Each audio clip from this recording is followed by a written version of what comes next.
Mario De Marco, viċi kap tal-Partit Nazzjonalista, kien preżenti għall-laqgħa tal-grupp ta' tmexxija tal-Partit Nazzjonalista meta s-Segretarju Ġenerali tal-Partit Chris Said ta' dettalji dwar l-iskandlu ta' Għawdex.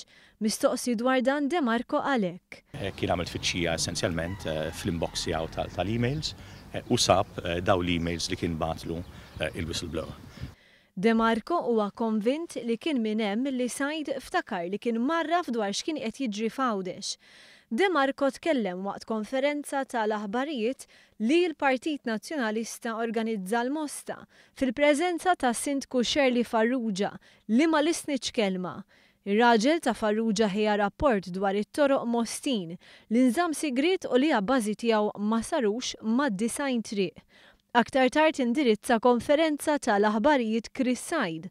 Staqsejnieh dwar intervista li ta' nhar l-1 ta' April, meta insista li x-xogħlijiet tal-voti ma sarfu f'ebda abbuż. Għadek tgħid li dan mhux abbuż. Ara Janice, il-pożizzjoni tiegħi spjegajta u m'għandi xejn x'naħbi, m'għandi xejn xi jħammar li wiċċi. Il-ġurnalista Times of Malta li miegħu Chris Said għamel l-intervista tal-1 ta' April staqsa wkoll. Ma torbokx għajnejk xi ħadd li jgħidlek xogħlijiet għal-voti fil-privat. Ma torbokx għajnejk anke mill-lat legali. Chris Said wieġeb hekk. Għajni tokorni fuq ħafna affarijiet kuljum. Komplejna ninsistu li skumdità deret evidenti. Iddispjaċik iva jew li inti qed illi x-xogħol għall-voti ma jimplikax abbuż. Ara Janice, din hija investigazzjoni li hija għaddejja. Jiena naqbel li din l-investigazzjoni għandha tibqa' għaddejja u tiġi konkluża malajr kemm jista' jkun. Għaddew 4 ġimgħat. Għaddew qed imwieġbel.